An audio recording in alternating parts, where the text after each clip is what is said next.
we don't see things as they are. We see things as we are. And that's a thought that I only came to in the relatively recent past.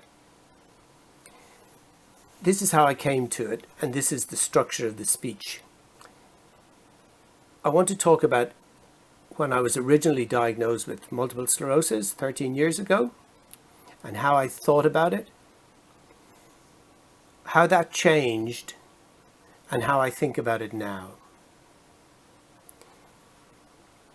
It started one morning when I woke up with very odd sensations in my legs. It felt like the skin had been tightened around my ankles and that it was really, really hurting.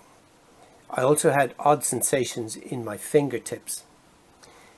And I knew there was something going on in my spinal cord, and I worried that I might have a tumor and that my time was going to be short. It took me about a week to see a neurologist. And when I did, and she gave me a diagnosis of transverse myelitis, which I'd never heard of, and I went home and I looked that up. Oddly, for somebody who had just read that they were going to have multiple sclerosis, that was a relief. And the context for that is that I believed that I might have had a tumor and my time was short, and instead I was going to have time. From seeing things from one perspective, I now saw them from a different one. I started to make bargains with my maker that please allow me to live long enough to see my kids through college, to accumulate enough to see the family all right, and to give me time to do the things that I wanted to do. And that was going to take me into my early 60s, and I was 60 this summer. But 5 or so years ago, after my disease began to get progressive, to the extent to which I'm now a wheelchair user, I can barely stand up, everything is difficult, it takes a long time, I began to rethink an awful lot of things with the benefit of seeing the things that I could still do. I could still think. I could still speak. I found a voice 4 years ago when I was invited to give a talk to my graduation class. And from then, I've started to speak. And in doing that, I've started to read. I've started to understand more about myself, more about the world, more about what's important. By reading philosophy, by reading psychology, by reading authors that think and looking for insight. And one of those insights that I came about was that we don't see things as we are, or as they are. We see things as we are. And that's the difference between perception, how we see things, and perspective. If we stand outside things, how things really are. And this is prevalent right the way through our lives, in everything that we do. Simple things.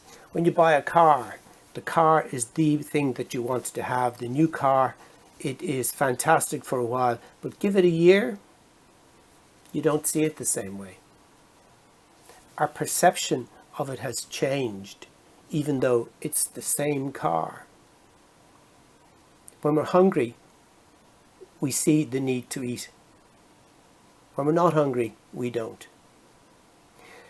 And these ways of looking at the world, the frameworks in which we view life, are important to understand, because if we understand them and we understand ourselves, we can get to live more fully, we can get to live better, and we can deal with the adversity and the difficulty that comes our way because we have a different perspective on it. we actually have perspective.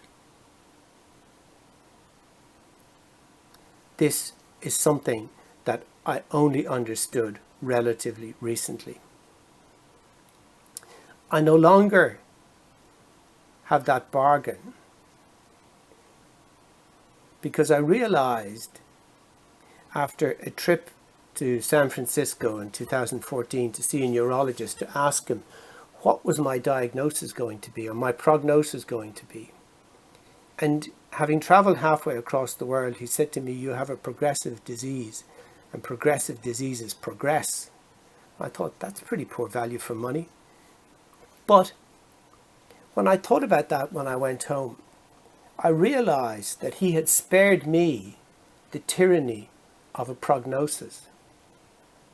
Because if he had said to me that my disease was going to progress in a particular way, that would have been the progression that I could not have avoided, because that would have got into my subconscious.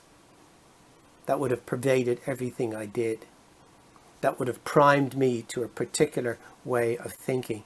That would have been my perspective on what neurological illness is. Instead, I create my own realities. I think about things the way I want to think about them. I have changed the way I think about this disease.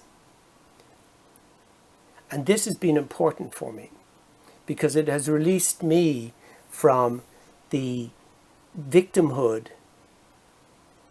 of a chronic illness. I no longer have to be captured by it and owned by it. I was asked a great question a few years ago: are you MS or do you have MS? And you know, sometimes I am and sometimes I have, but mostly I have. So life is not about what happens to you. It's about the meaning that you attach to what happens to you. For me, that's about reconciling myself to having a chronic illness. It's about the avoidance of why me, and about not finding myself in that victimhood ditch. It's about not being sad that things are over, being happy that they have happened. It's about looking to the things that I can do rather than the things I can't. It's about acceptance. It's about gratitude. And principally it's about positivity. But it's mainly about the fact that if you change the way you look at things, the way things look will change.